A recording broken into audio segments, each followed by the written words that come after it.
Om Swastiastu. Halo anak-anak, bagaimana kabar kalian? Semoga semua dalam keadaan sehat ya. Hari ini kita akan belajar tentang bahasa komputer.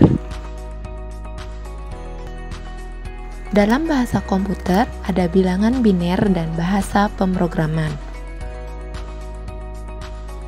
Bilangan biner adalah sistem penulisan angka dengan hanya menggunakan dua simbol, yaitu 0 dan 1.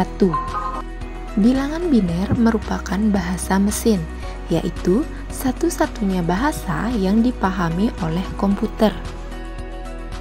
Pada alat elektronik, bilangan 1 dan 0 digunakan untuk menyatakan menyala atau on dan padam atau off.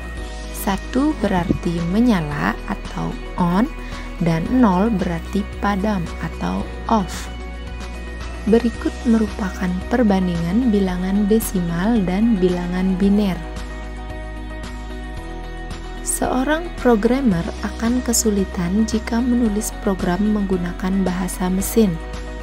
Menulis program menggunakan bilangan biner akan memerlukan banyak waktu, bukan? Oleh karena itu, programmer mengembangkan bahasa pemrograman. Bahasa pemrograman merupakan sekumpulan perintah yang diberikan kepada komputer untuk melakukan tugas tertentu.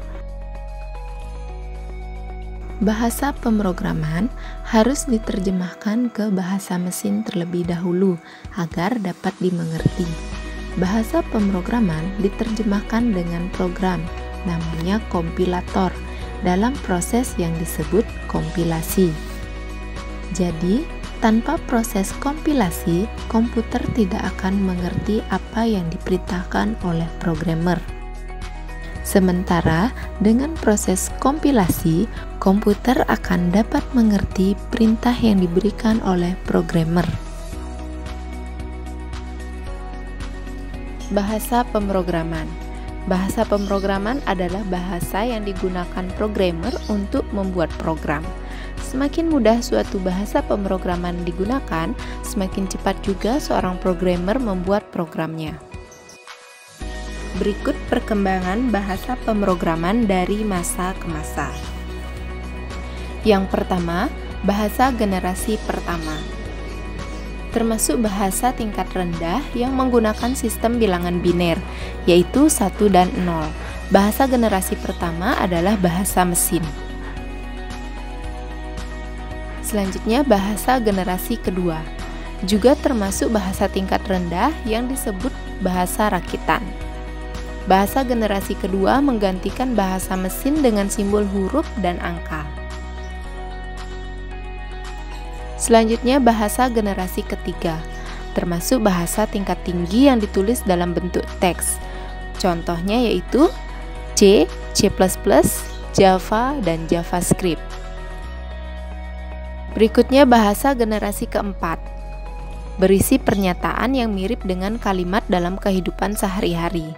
Contohnya Perl, PHP, Python, dan SQL. Selanjutnya, bahasa generasi kelima, dirancang untuk membuat komputer mampu menyelesaikan masalah tanpa programmer. Contohnya Mercury, OPS5, dan Prolog. Nah, untuk tugas kalian di rumah, jawablah pertanyaan berikut di buku latihan TIK kalian. Demikian pembelajaran hari ini. Sampai jumpa pada pembelajaran berikutnya. Om Santi Santi Santi Om.